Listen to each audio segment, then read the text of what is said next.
So now we're going to get back into this ear of corn, and I've advanced this husk here and this husk here to the next stage. You can see all these little the corn silk lying about, and we're going to work on this section here.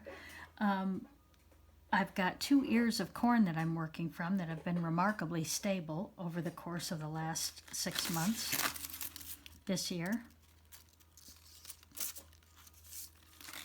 And then another ear that I have clipped to the top of my drawing table here.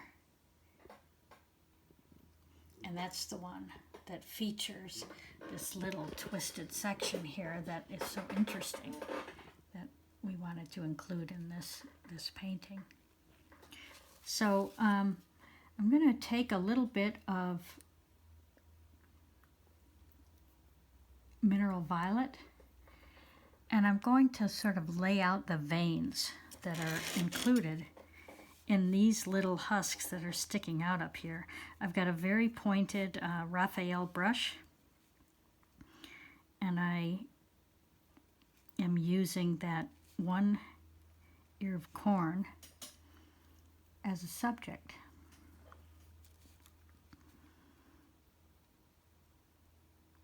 And I'm sort of outlining the rollover of this little piece of husk, and it has these parallel veining. My brush is so dry, and it's such a small brush that I have to dip it frequently. And I'm going to lay out the veining in this area here. First with some mineral violet.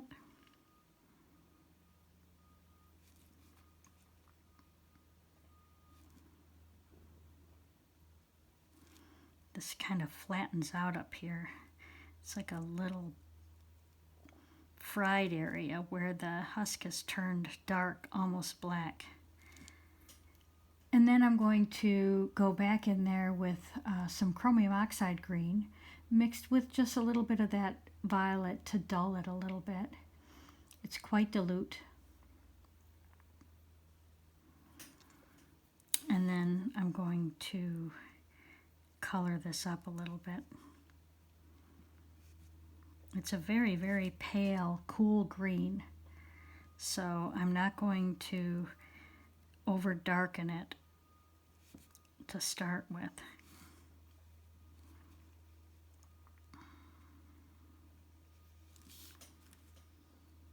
And I'm leaving the edge brighter right along here so that it stands up a little bit, because that's actually rolling over.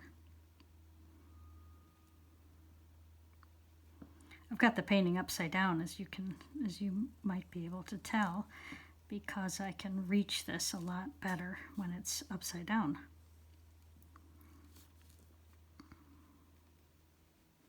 And then I'm going to work these the same way. I've already worked this little curly Q here, which is just a lovely little feature. And I'm trying to keep the shading along this side, since my light is coming from this direction, and keeping this side a little bit lighter. And then it has this little pink edge that's repeated as this curls up here. And I'm going to darken this edge here, because it's very, very dark, so I don't have to worry about overworking it. But you can see I'm drawing it in along the lines of all that little veining that we have up in the top here. And then I'm going to take that veining down with the very tip and a very, very fine line. And then I'll repeat the process for this little tip of the husk, and then this here. This one has a nice curled aspect where I'll darken these interior sides, the sort of cupped sides of these little husks.